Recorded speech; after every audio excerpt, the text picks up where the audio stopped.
Hi there, welcome to episode 2 of every game in my Steam library, in which I play through all 855 games in my Steam library that are still playable, and do a little review of my thoughts on each game.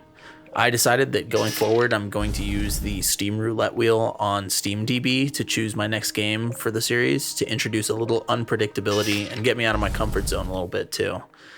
Today I'll be sharing some thoughts on Bridge Constructor Portal. I'm going to start this video off by saying that I didn't finish this game. There are about 60 levels, and by level 30, I was starting to feel a bit tired of the experience, so I ended up calling it on level 38, but seeing as that's almost 2/3 of the levels, I feel like I saw enough of it to share some solid thoughts about my time with the game. I think a huge part of why I got tired of this game can be explained by saying that it's a reskin of a port of a mobile game. After some research, specifically 15 seconds of Googling, it seems that the Bridge Constructor series began life on the App Store, which makes sense. The game has been stripped down to its bare essentials. 2 kinds of materials, single-click controls, and a collection of levels that just about exhaust everything you can do with that concept.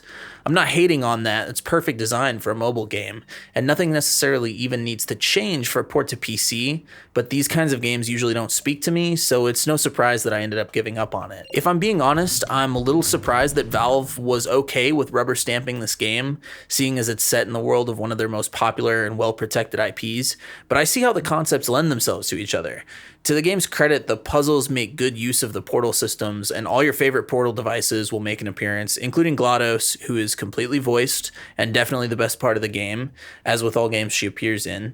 The little Aperture Science shorts in between sets of levels are also really well made, and the humor of the Portal series comes through really well, so that's definitely a point in the game's favor. For me personally, the pea under the stack of mattresses is the fact that every time I build a bridge, I feel like it's being held together with spit and glue. Narratively, this gels with the kind of company that Aperture is supposed to be, so it's kind of funny sometimes to see your single forklift barely make it into the exit as your entire bridge system collapses behind it, but I feel like the satisfaction from a puzzle game like this comes from finding an interesting solution that holds up well in all conditions asked of it.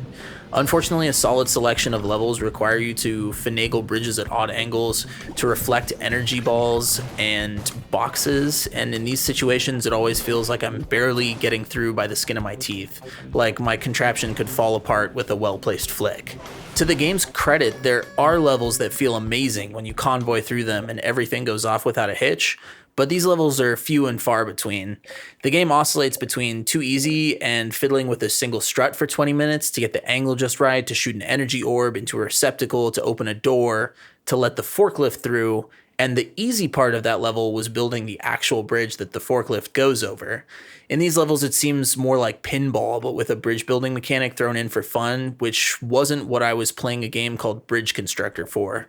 It's few and far between that I came across a level where I actually felt like I solved an interesting puzzle. If you're looking for a game about building bridges that things cross in interesting ways, I would probably recommend just picking up the original Bridge Constructor, but if you're looking for a little more GLaDOS and Aperture Science, I would probably recommend just looking up shorts on YouTube.